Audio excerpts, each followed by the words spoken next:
जय हिंद साथियों, Indian exam institute में आपका स्वागत है। आज हम लोग पढ़ेंगे सीटेट जुलाई 2024 का सोशल साइंस का वीडियो 2 पढ़ेंगे। एक वीडियो इसके पहले हो गया है, आप लोग नहीं देखे हैं तो चैनल के प्लेलिस्ट से जाकर के या आई बटन से इस वीडियो की जाकर के देख सकते हैं।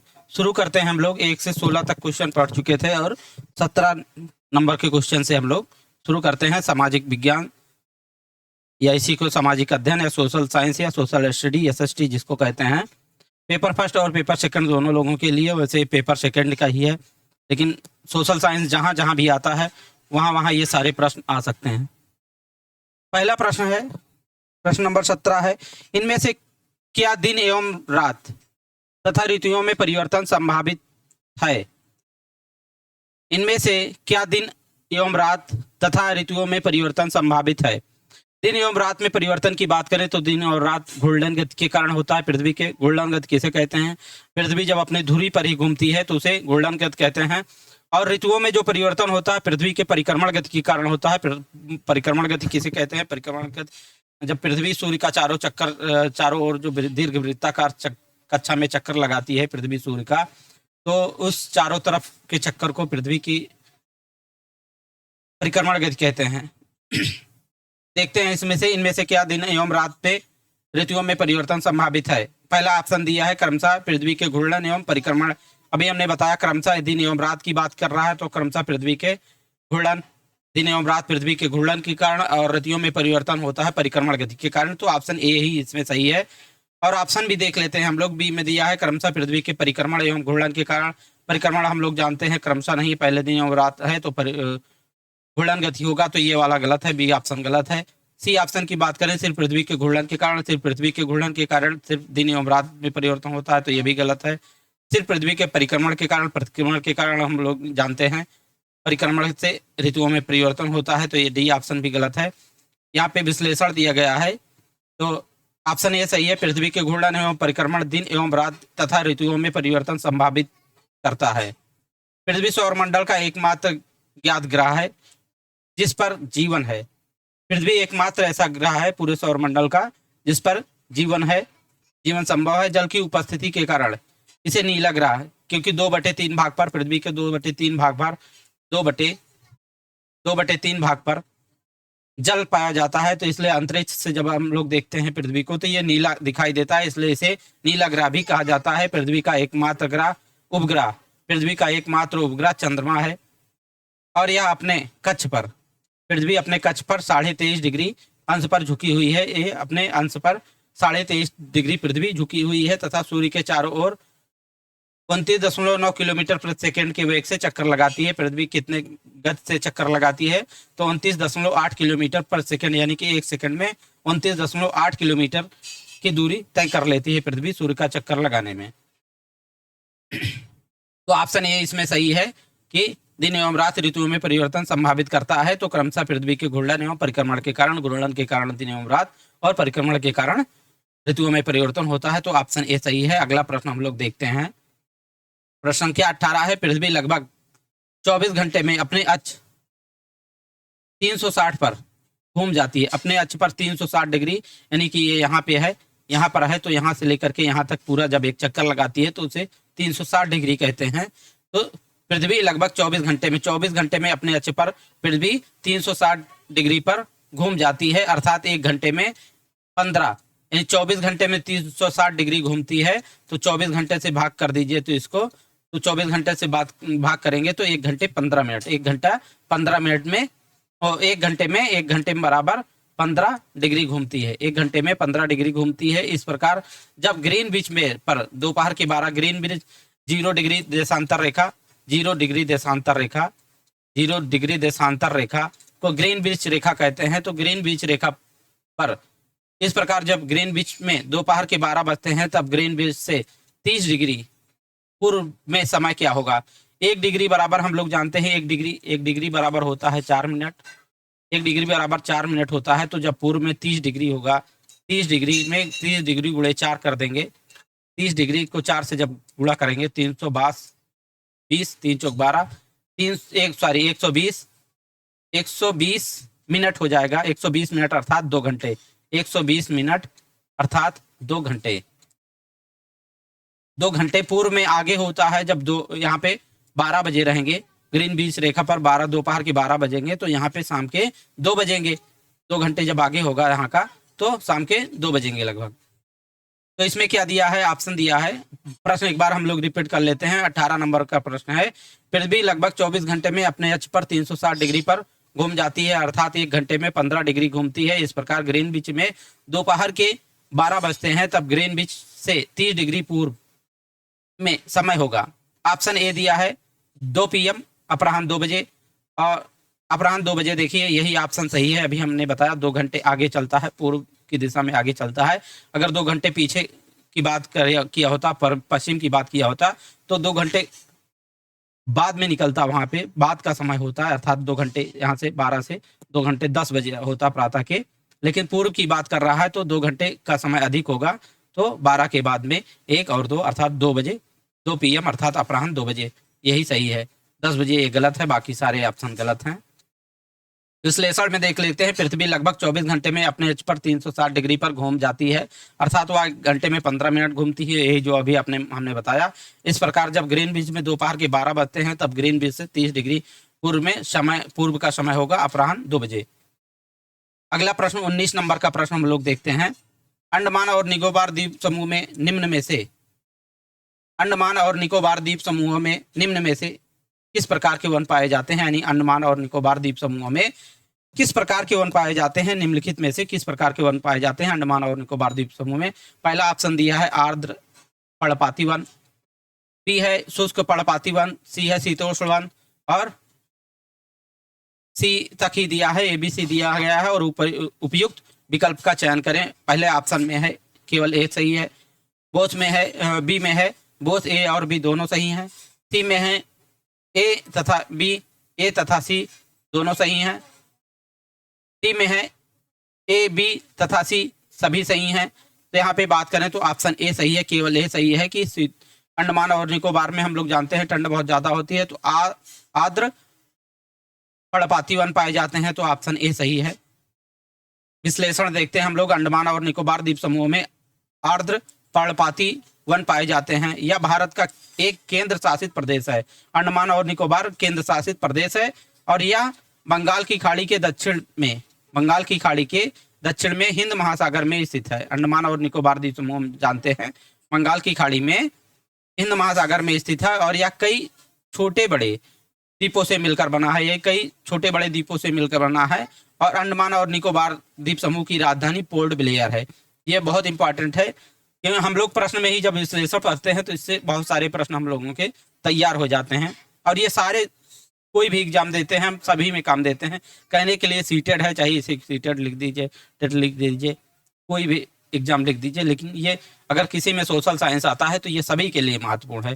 और जब विश्लेषण में हमको ऐसे ऐसे बहुत सारे प्रश्न बनते हुए नजर आते हैं। जैसे अंडमान और निकोबार द्वीप समूह की राजधानी की बात करें तो पोर्ट ब्लेयर है, और ये कहाँ पर है, तो ये केंद्र शासित प्रदेश है अंडमान और निकोबार द्वीप समूह, और ये छोटे छोटे द्वीपों से मिलकर बना है, और ये कहाँ पे है, बंगाल की खाड़ी के दक्षिण में हिंद महासागर में स्थित है।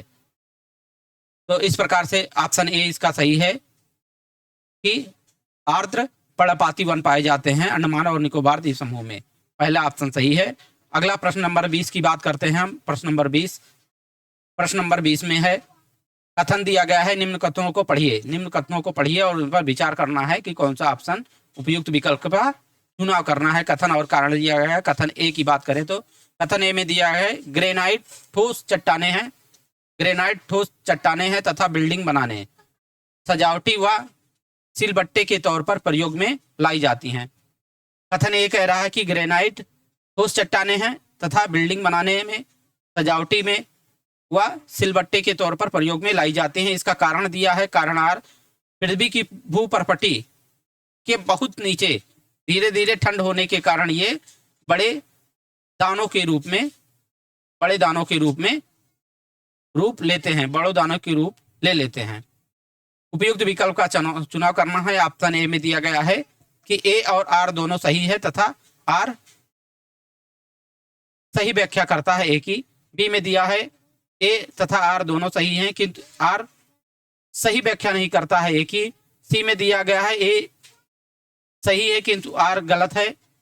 टी में दिया गया है ए गलत है किंतु आर सही है। इसके ऑप्शन की बात करें तो ऑप्शन ए सही है। ऑप्शन ए में दिया है ए तथा आर दोनों सही हैं और ए आर जो है सही व्याख्या करता है ए की। विश्लेषण में देखते हैं हम लोग। ग्रेनाइट ठोस चट्टाने हैं। ग्रेनाइट जो होती हैं वो ठोस चट्टाने होती हैं तथा बिल्डिंग बनाने में सजावटी व सिलबट्टे के तौर पर इसका ग्रेनाइट का प्रयोग किया जाता है, उसको प्रयोग में लाई जाती है। और ग्रेनाइट मणिवीय दानेदार शिला है जिसका प्रमुख अवयव स्फटिक होता है। इसका ग्रेनाइट की बात करें, ग्रेनाइट का प्रमुख अवयव स्फटिक होता है और ग्रेनाइट पृथ्वी के प्रत्येक भाग में पाया जाता है। ग्रेनाइट जो होता है ये पृथ्वी के प्रत्येक भाग में पाया जाता है और भारत में भी यह प्रचुरता से मिलता है। तमिलनाडु के तंजावुर नगर में स्थित बृहदेश्वर मंदिर विश्व का पहला ऐसा मंदिर है जो ग्रेनाइट पत्थर से बनाया गया है। सॉरी, पहले मंदिर की बात करें जो ग्रेनाइट से बनाया गया है तो तमिलनाडु के तंजावुर मंदिर में स्थित तमिलनाडु के तंजावुर नगर में स्थित बृहदेश्वर मंदिर है जो ये पहला विश्व का पहला ऐसा मंदिर है जो ग्रेनाइट पत्थर से बनाया गया है। और पृथ्वी की भूप्रपटी के बहुत नीचे, पृथ्वी के भूप्रपटी के बहुत नीचे की बात करें तो नीचे, बहुत नीचे, धीरे धीरे ठंड होने के कारण ये बड़े दानों का रूप ले लेते हैं। अतः ए तथा आर दोनों सही है तथा आर सही व्याख्या करता है ए की। इस प्रकार से इसमें ऑप्शन ए सही है कि दोनों सही हैं। ऑप्शन ए सही है कि दोनों सही है। ग्रेनाइट ठोस चट्टाने हैं तथा बिल्डिंग बनाने में सजावट व सिलबट्टे के तौर पर ग्रेनाइट का प्रयोग किया जाता है, कथन ये सही है। और इसका कारण आर भी सही है कि पृथ्वी की भूप्रपटी के बहुत नीचे धीरे धीरे ठंड होने के कारण ये बड़े दानों का रूप ले लेते हैं, ये भी इसका कारण भी सही है और इसकी ए की आर सही व्याख्या करता है। प्रश्न संख्या 21 की बात करें तो प्रश्न संख्या हम लोग 21 देखते हैं तो पवनों के बारे में, पवनों अर्थात हवा के बारे में, पवनों के बारे में दिए गए कथनों को पढ़िए और सही विकल्प का चुनाव कीजिए। ऑप्शन ए दिया है, पहला ऑप्शन दिया है कि मानसूनी पवने मौसमी पवनों का उदाहरण है। मानसूनी पवने क्या मौसमी पवनों का उदाहरण है। बी में दिया है मौसमी पवने वर्ष भर लगातार निश्चित दिशा में चलती रहती हैं। सी है स्थल व समुद्री समीर, समीर का मतलब भी होता है हवा या पवन, जो भी कहिए। स्थल व समुद्री समीर अस्थायी पवनों के उदाहरण है। ऑप्शन में ए दिया है कि केवल ए सही है। बी में दिया है केवल ए तथा बी सही है। सी में दिया गया है केवल बी तथा सी सही है। डी दिया है कि केवल ए तथा सी सही है। तो इसकी बात करें तो ऑप्शन ए इसमें सही है। ऑप्शन ए सही है।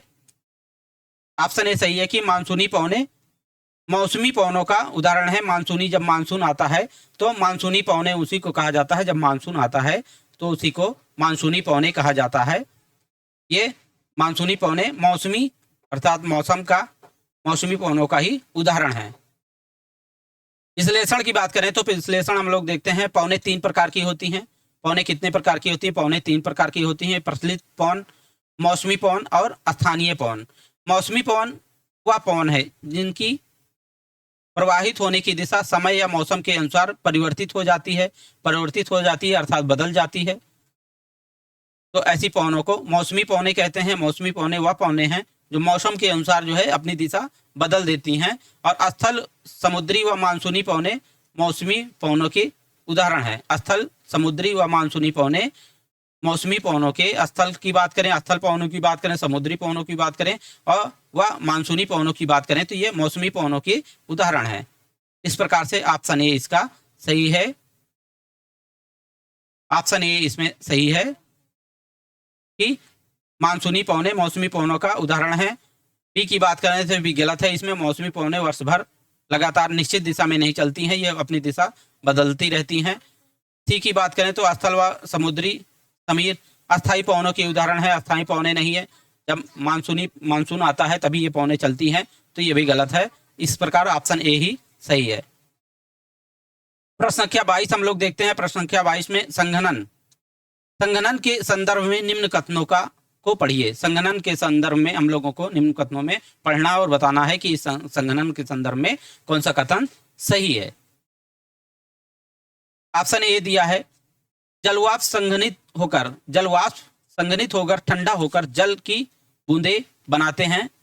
बी में दिया है जब जल की ये बूंदे इतनी भारी हो जाती हैं कि वायु में तैर ना सकें, तब ये वर्षण के रूप में नीचे आ जाती हैं।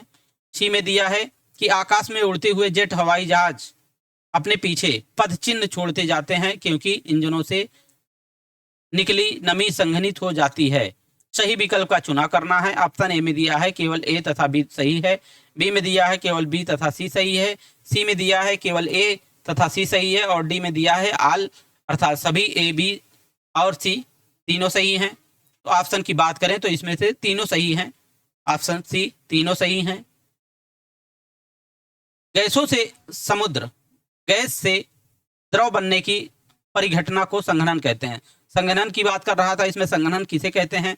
संघनन जो है गैस से द्रव बनने, यानी कि गैस से जब गैसीय अवस्था में रहता है तो इस गैस अवस्था से जब द्रव बनने की परिघटना को, द्रव बनने की अवस्था को, गैस से द्रव बनने की परिघटना अर्थात अवस्था को संघनन कहते हैं। और संघनन तब होता है जब ओसांक हिमांक बिंदु से कम हो जाता है। ओसांक अर्थात जिस ताप पर ओस पड़ने लगती है उसे ओसांक कहते हैं।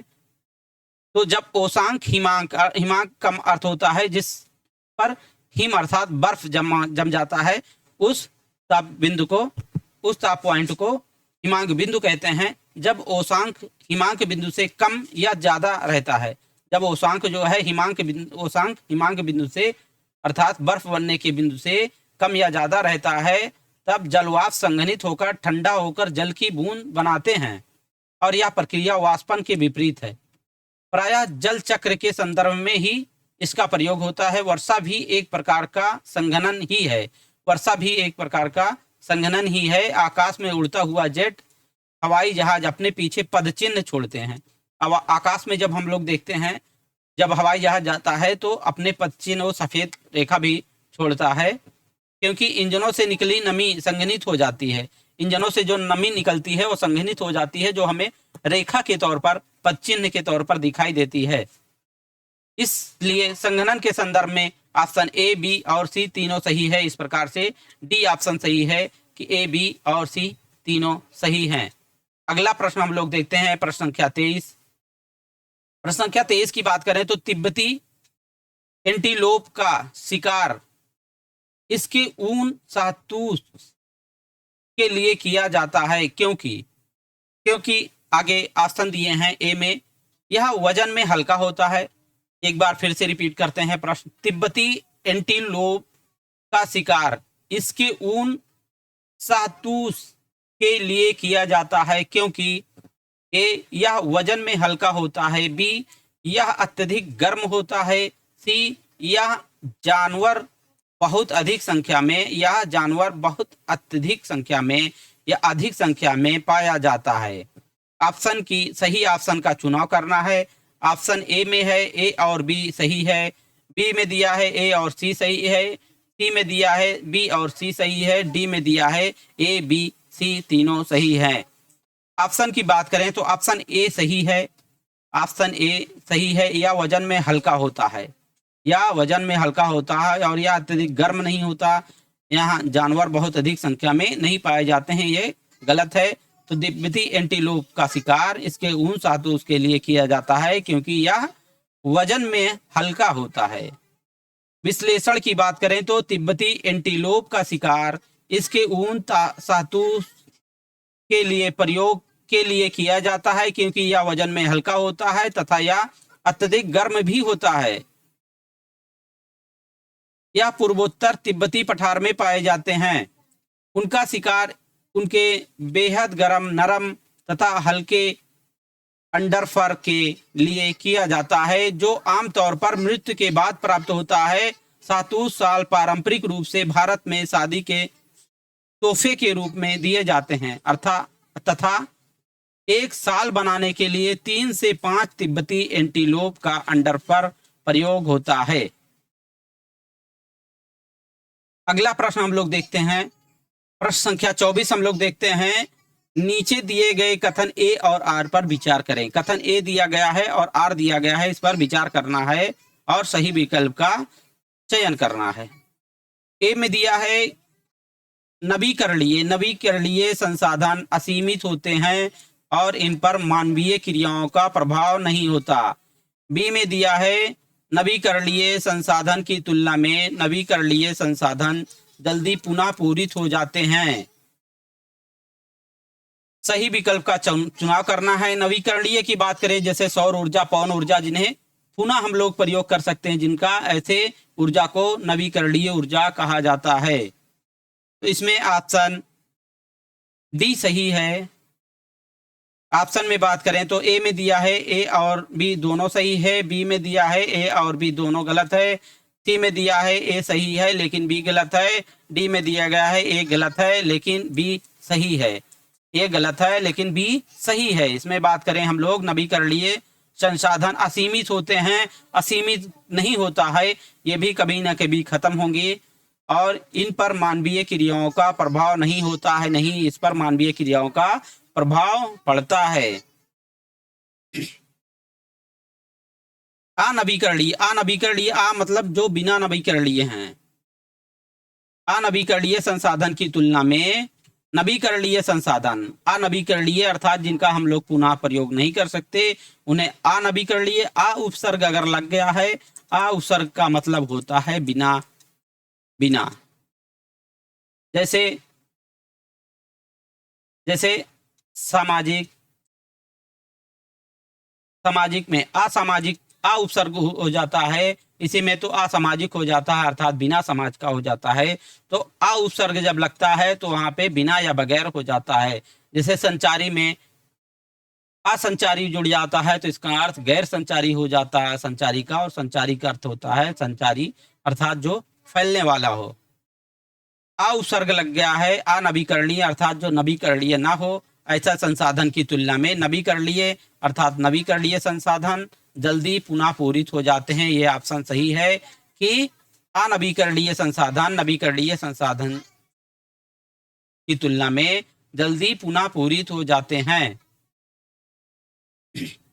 विश्लेषण की बात करें तो नवीकरणीय संसाधन में नवीकरणीय संसाधन वे संसाधन हैं जिन्हें एक बार प्रयोग करने के बाद फिर से पुनः स्थापित किया जा सकता है तथा पुनः प्रयोग में लाया जा सकता है। इन्हें नव्य संसाधन भी कहते हैं।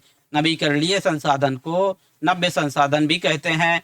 जैसे सौर ऊर्जा, पवन ऊर्जा, भूतापीय ऊर्जा नवीकरणीय संसाधन के उदाहरण हैं। इनको हम लोग पुनः प्रयोग में ला सकते हैं। अनवीकरणीय संसाधन की बात करें जो नवीकरणीय संसाधन नहीं है, आ उपसर्ग अर्थात बिना नवीकरणीय के आ उपसर्ग का अर्थ होता है बगैर या बिना या गैर। तो अनवीकरणीय संसाधन वे संसाधन है जिनके भंडार में प्राकृतिक प्रक्रियाओं द्वारा पुनर्स्थापन नहीं होता है। जैसे कोयला, पेट्रोल तथा प्राकृतिक गैस अनवीकरणीय संसाधन के उदाहरण हैं। इसलिए कोयला क्या हम लोग जला देते हैं, एक बार दोबारा उपयोग नहीं कर सकते हैं। राख जब बन जाता है तो पुनः उसको नहीं जला सकते हैं। पेट्रोल का एक बार हम लोग उपयोग कर लेते हैं तब उसका भी उपयोग नहीं हो पाता। प्राकृतिक गैस भी अनवीकरणीय संसाधन के, ये तीनों अनवीकरणीय संसाधन के उदाहरण हैं। इसलिए कथन ए गलत है तथा जबकि कथन बी सही है। कथन बी देखते हैं हम लोग। कथन बी सही है कि अनवीकरणीय संसाधन की तुलना में नवीकरणीय संसाधन जल्दी पुनः पूरित हो जाते हैं। बी ऑप्शन सही है। ए ऑप्शन गलत है कि नवीकरणीय संसाधन असीमित होते हैं, असीमित नहीं होते हैं, ये भी सीमित होते हैं और इन पर मानवीय क्रियाओं का प्रभाव नहीं होता है, ये गलत है। मानवीय क्रियाओं का प्रभाव होता है। प्रश्न क्या 25 हम लोग देखते हैं। सैलों से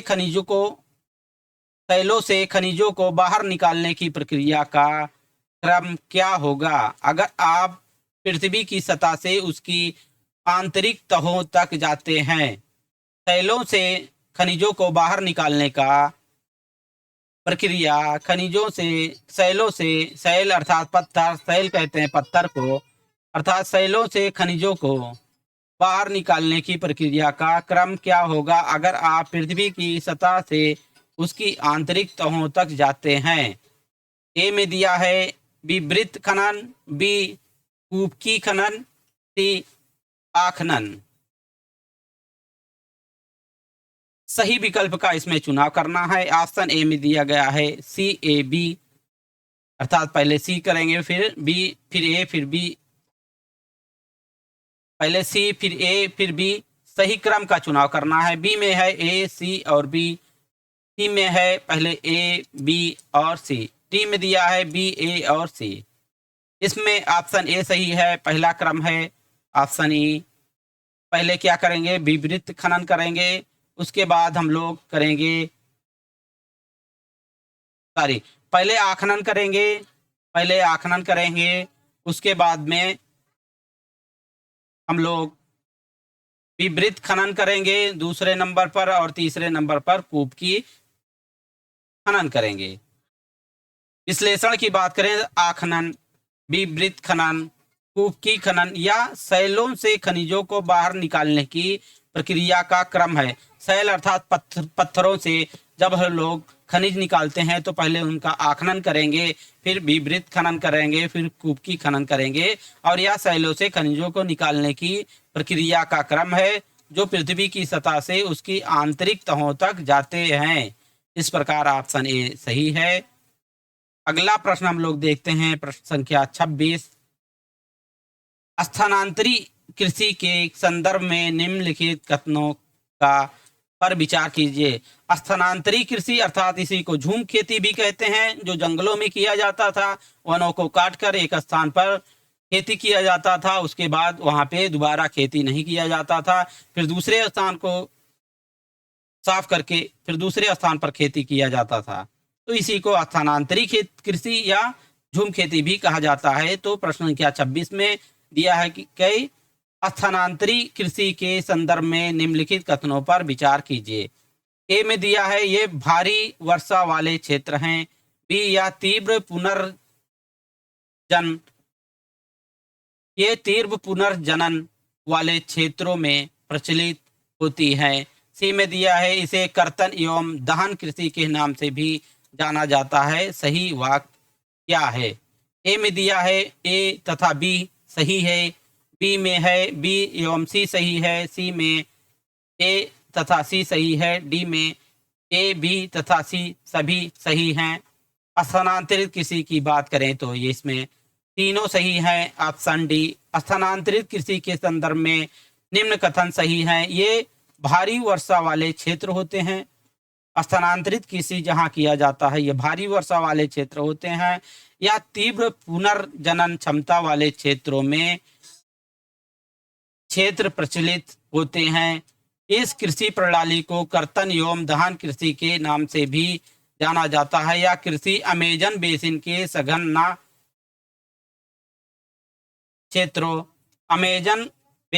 सघन क्षेत्रों, उष्णकटिबंधीय अफ्रीका, दक्षिण पूर्व एशिया और पूर्वोत्तर भारत में प्रचलित हैं। पूर्वोत्तर अर्थात पूर्वी उत्तर भारत में प्रचलित हैं।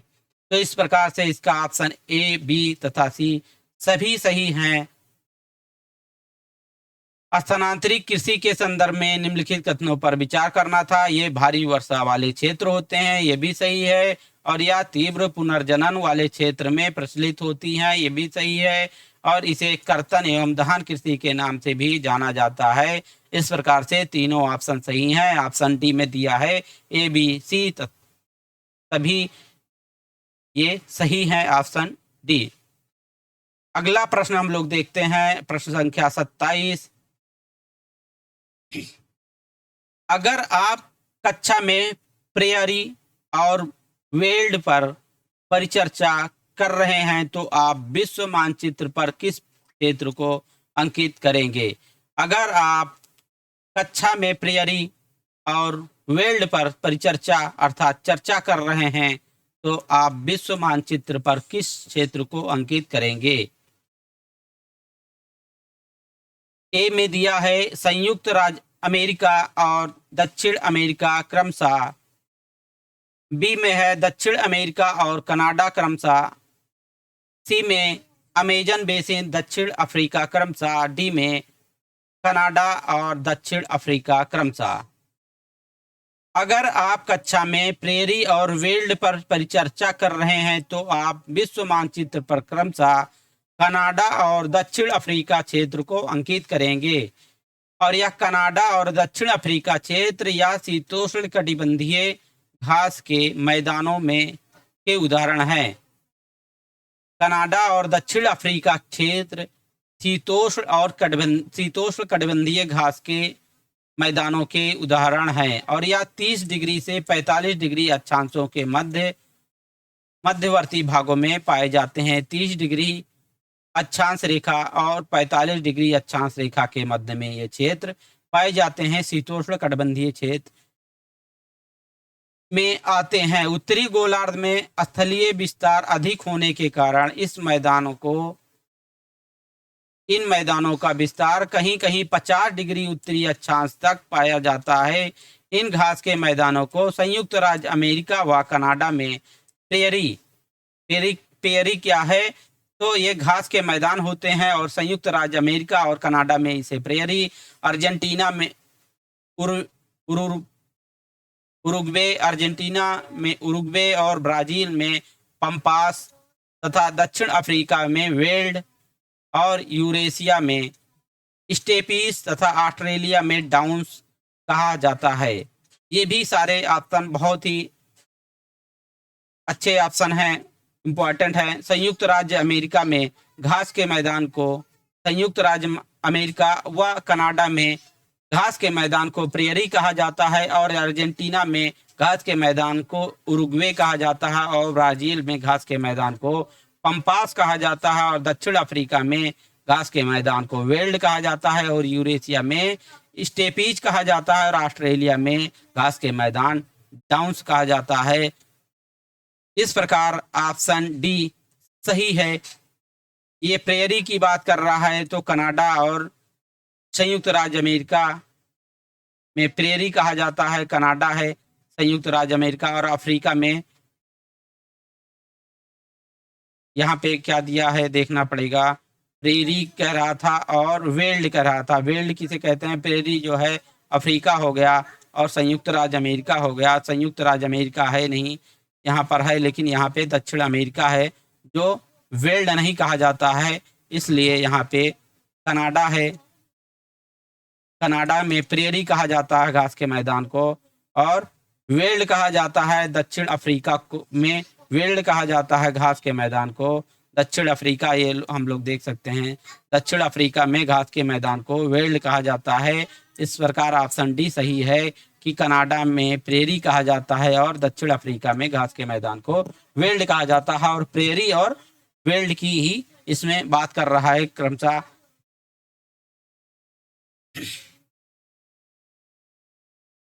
कक्षा में प्रेयरी और वेल्ड पर परिचर्चा कर रहे हैं, तो अब विश्व मानचित्र पर किस क्षेत्र को अंकित करेंगे? तो प्रेयरी के लिए कनाडा को और वेल्ड के लिए दक्षिण अफ्रीका को अंकित करेंगे विश्व मानचित्र पर। अगला प्रश्न हम लोग देखते हैं, प्रश्न संख्या 28। प्रश्न संख्या 28 में रूढ़िबद्ध धारणाओं के संदर्भ में निम्न वाक्यों पर ध्यान दीजिए। रूढ़िबद्ध धारणाओं के संदर्भ में रूढ़िबद्ध की बात किया जा रहा है, याद रखिएगा। इसी के संदर्भ में नीचे कुछ कथन दिए गए हैं, उसी पर विचार करना है। ये दिया गया है कि रूढ़िबद्ध धारणाएं हमें प्रत्येक व्यक्ति को अनोखे और अलग व्यक्ति जिसके पास खास गुण व क्षमताएं हो सकती हैं के रूप में देखने से रोक देती हैं।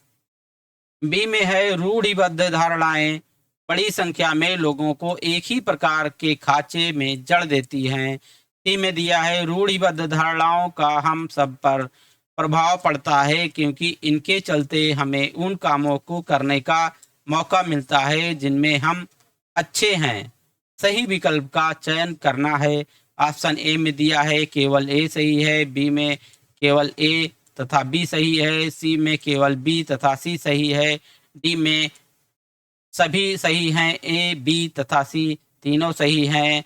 तो इसमें ऑप्शन बी राइट ऑप्शन है। ए सही है तथा बी सही है, ए और बी दोनों सही हैं। रूढ़िवादी एक प्रकार की विचारधारा है। रूढ़िवाद जो है, रूढ़िवादी विचारधारा हम लोग जानते हैं, तो रूढ़िवाद एक प्रकार की विचारधारा है जो किसी चीज के बारे में पुराने समय से चली आ रही तथ्य तथा सिद्धांतों पर विश्वास करती है। रूढ़िवादी उसे ही कहते हैं जो पुराने समय से चली आ रहे किसी तथ्य या सिद्धांतों पर विश्वास करती है एवं उसी को स्वीकार करती है। रूढ़िवादी परिवर्तन को स्वीकार नहीं करता। रूढ़िवाद जो है परिवर्तन को स्वीकार नहीं करता। रूढ़िवादी नहीं चाहते हैं कि समाज में या अन्य जगह पर परिवर्तन हो। ये लोग परिवर्तन के विरोधी होते हैं क्योंकि पुरानी परंपराओं को मानते हैं ये लोग, इसलिए परिवर्तन के विरोधी होते हैं रूढ़िवादी। और ये परिवर्तन को स्वीकार नहीं करते हैं। वह पहले से बनी परंपरा पर ही विश्वास करता है या बड़ी संख्या में लोगों को एक ही प्रकार के खांचे में जड़ देता है। साथ ही रूढ़िबद्ध धारणाएं हमें प्रत्येक व्यक्ति को अनोखे और अलग व्यक्ति जिसके पास खास गुण व क्षमताएं हो सकती हैं के रूप में देखने से रोक देती है। किसी ऐसे व्यक्ति को जिसके पास अच्छे गुण हों, उनके गुणों को देखने से ये रूढ़िवाद विचारधारा हमें रोक देती है। अतः रूढ़िबद्ध धारणाओं के संदर्भ में ए तथा बी सही है। इसमें ऑप्शन बी में दिया गया है ए एवं बी सही है, तो ऑप्शन बी सही है। प्रश्न संख्या हम लोग देख लें फिर से। ए और बी की बात कर रहा है कि सही हैं। तो रूढ़िबद्ध धारणा में दिया है रूढ़िबद्ध धारणाएं हमें प्रत्येक व्यक्ति को अनोखे और अलग व्यक्ति जिसके पास खास गुण व क्षमताएं हो सकती हैं के रूप में देखने से रोक देती है, क्योंकि ये पुराने परंपरा को ही मानते हैं, परिवर्तन नहीं चाहते हैं। इसलिए ये हमें किसी विशेष व्यक्ति के जिसके पास विशेष गुण हों उनके गुणों को देखने से रोक देती है। बी में दिया है रूढ़िबद्ध धारणाएं बड़ी संख्या में लोगों को एक ही खांचे में जड़ देते हैं। हम लोग देखते हैं रूढ़िवादी विचारधारा के लोग एक ही साथ हमको बहुत सारे लोग मिल जाते हैं तो एक ही खांचे में उन्हें जड़ देती हैं। रूढ़िवादी धारणाएं बहुत बड़ी संख्या में लोगों को एक ही खांचे में जड़ देती हैं। सी में दिया है कि रूढ़िवादी धारणाओं का हम सब पर प्रभाव पड़ता है क्योंकि इसके चलते हमें उन कामों को करने का मौका मिलता है जिनमें हम अच्छे हैं। तो ये गलत है, जिनमें हम अच्छे हैं उसमें नहीं, पुरानी परंपराओं को ही करने का ये हमको मौका देता है। इसलिए इसमें अच्छे कामों को करने का मौका की बात नहीं आती है। पुरानी परंपराएं जो चलती रहती हैं उसी को करने की धारणा पर आधारित है। इसलिए ऑप्शन सी गलत है। इस प्रकार ऑप्शन ए तथा बी सही है। अगला प्रश्न हम लोग देखते हैं प्रश्न संख्या 29। प्रश्न संख्या 29 में दिया है निम्नलिखित क्षेत्रों में उन क्षेत्रों की पहचान कीजिए जहां अतीत में आए अरबी और चीन के व्यापारियों के उल्लेखनीय सांस्कृतिक प्रभाव हैं। ऐसे क्षेत्रों को हम लोगों को चुना करना है, उन क्षेत्रों की पहचान करना है जहां अतीत में आए। अतीत का मतलब प्राचीन से है, पहले अर्थात प्राचीन समय में आए अरबी तथा चीन के व्यापारियों के उल्लेखनीय सांस्कृतिक प्रभाव हैं। ए में दिया है पंजाब और तमिलनाडु, बी में है केरल और लद्दाख, सी में असम और हरियाणा और डी में है गुजरात और तेलंगाना। हम लोग जानते हैं कि पश्चिमी तट पर ही सबसे पहले अरबी और चीन के व्यापारी जो आए थे, पहले व्यापारी जो आए थे पश्चिमी तट पर आए थे और पश्चिमी तट पर और इधर लद्दाख से में आए थे चीनी लोग और केरल में आए थे अरबी लोग। तो ऑप्शन बी सही है। विश्लेषण की बात करें, केरल और लद्दाख यह दो प्रमुख क्षेत्र हैं जहां अतीत में आए अरबी और चीन के व्यापारियों के उल्लेखनीय सांस्कृतिक प्रभाव हैं। लद्दाख जम्मू और कश्मीर के पूर्व में लद्दाख जो है वह जम्मू और कश्मीर के पूर्व में पहाड़ियों में बसा एक रेगिस्तानी इलाका है। लद्दाख जो है जम्मू और कश्मीर के पूर्वी तरफ एक रेगिस्तानी इलाका है और लद्दाख के रास्ते से ही बौद्ध धर्म तिब्बत पहुंचा। लद्दाख के ही रास्ते से बौद्ध धर्म तिब्बत पहुंचा और लद्दाख को छोटा तिब्बत भी कहा जाता है। लद्दाख को छोटा तिब्बत भी कहा जाता है। केरल भारत के दक्षिण पश्चिमी कोने में बसा हुआ है। सबसे पहले अरबी एवं यहूदी व्यापारी केरल आए थे। चीन के व्यापारी भी केरल आए।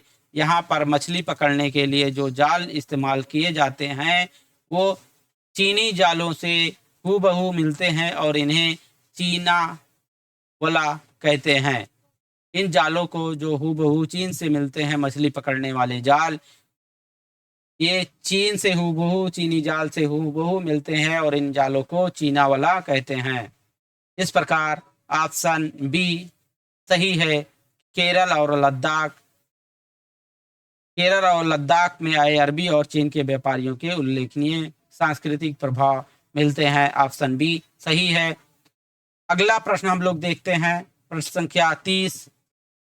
भारत के राष्ट्रपति का चुनाव खाली स्थान के द्वारा होता है। भारत के राष्ट्रपति का चुनाव किसके द्वारा होता है?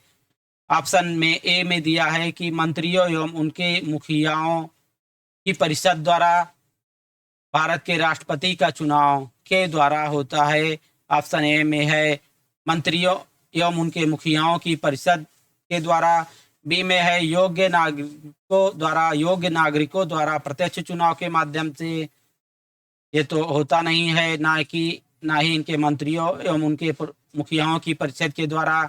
और सी में दिया है निर्वाचक मंडल द्वारा अप्रत्यक्ष चुनाव। अप्रत्यक्ष चुनाव होता है इसमें, और निर्वाचक मंडल द्वारा अप्रत्यक्ष चुनाव होता है। यही राइट ऑप्शन है। राष्ट्रपति के चुनाव में निर्वाचन मंडल होता है, निर्वाचक मंडल द्वारा अप्रत्यक्ष चुनाव कराया जाता है राष्ट्रपति का। डी में दिया है पंचों सहित सभी चयनित सदस्यों द्वारा अप्रत्यक्ष चुनाव। तो पंचों का इसमें ग्राम प्रधान वगैरह जाते ही नहीं हैं, तो ये ऑप्शन गलत है। विश्लेषण की बात करें तो भारत के राष्ट्रपति का चुनाव निर्वाचक मंडल द्वारा अप्रत्यक्ष चुनाव, अप्रत्यक्ष यानी प्रत्यक्ष रूप से नहीं होता है, अप्रत्यक्ष रूप से इसका चुनाव होता है, अर्थात गुप्त मतदान पद्धति के द्वारा ही अप्रत्यक्ष रूप से होता है। तो भारत के राष्ट्रपति का चुनाव निर्वाचक मंडल द्वारा अप्रत्यक्ष चुनाव के द्वारा होता है। भारतीय राष्ट्रपति का चुनाव एक निर्वाचक मंडल के माध्यम से किया जाता है, जिसमें राज्यसभा, लोकसभा और राज्यों की विधानसभाओं के निर्वाचित सदस्य रहते हैं। चुनाव का आयोजन भारतीय चुनाव आयोग ईसी अर्थात इलेक्शन कमीशन द्वारा किया जाता है। निर्वाचक मंडल संसद के उच्च एवं निम्न सदन अर्थात राज्यसभा और लोकसभा सांसदों के सभी निर्वाचित सदस्यों एवं राज्यों व केंद्र शासित प्रदेशों दिल्ली एवं पुदुचेरी के विधानसभाओं विधायकों के निर्वाचित सदस्यों से बना होता है।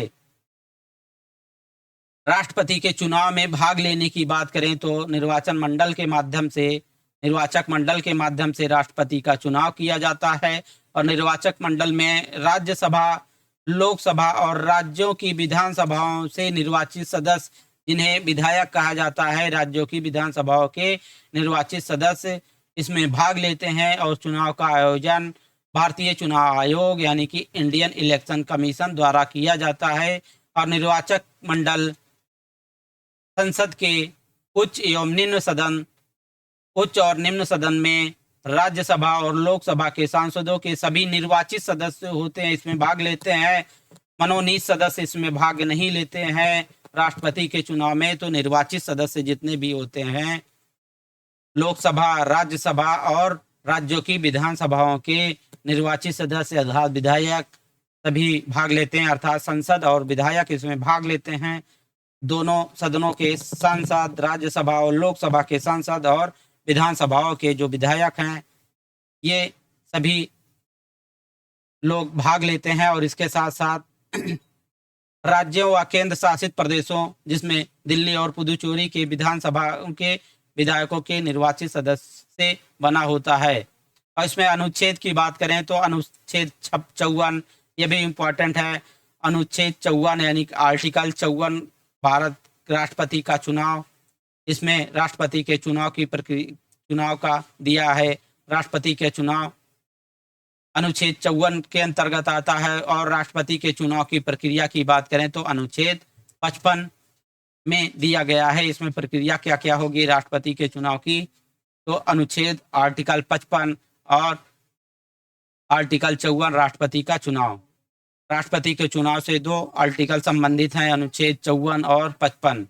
अनुच्छेद 54 में राष्ट्रपति का चुनाव दिया गया है और अनुच्छेद 55 में राष्ट्रपति के चुनाव की प्रक्रिया दिया गया है। प्रोसीजर उसका क्या होगा ये दिया गया है राष्ट्रपति के चुनाव का। इस प्रकार से ऑप्शन सी सही है कि निर्वाचक मंडल द्वारा अप्रत्यक्ष चुनाव होता है। निर्वाचक मंडल में हम लोग बता दिए कि इसमें राज्यसभा और लोकसभा के निर्वाचित सदस्य और सारी विधानसभाओं के चयनित सदस्य, जिन्हें विधायक भी कहते हैं, विधानसभाओं के चयनित सदस्य, ये सारे लोग भाग लेते हैं इसमें। इसके साथ साथ जो केंद्र शासित प्रदेश हैं उसके भी सारे सांसद और विधायक इसमें इस चुनाव में, राष्ट्रपति के चुनाव में भाग लेते हैं, इसमें मतदान करते हैं। तो इस प्रकार से ऑप्शन सी सही है कि निर्वाचक मंडल द्वारा अप्रत्यक्ष चुनाव कराया जाता है राष्ट्रपति का। इसी के साथ साथियों ये वीडियो यहीं तक, मिलते हैं नेक्स्ट वीडियो में। और आप पहली बार आए हैं, चैनल को सब्सक्राइब नहीं किए हैं तो सब्सक्राइब करके बिल नोटिफिकेशन ऑल पर सेट कर लीजिएगा, जिससे आने वाली वीडियो आपको सबसे पहले मिलती रहे। और अगर आपको लगता है कि वीडियो में कुछ आपको ज्ञान मिला है, कुछ सीखने को मिला है, तो आप वीडियो लाइक अवश्य कीजिएगा। इससे हमको सिर्फ मोटिवेशन मिलता है और कुछ नहीं होता है। तो साथियों मिलते हैं नेक्स्ट वीडियो में, तब तक के लिए जय हिंद, वंदे मातरम, टेक केयर।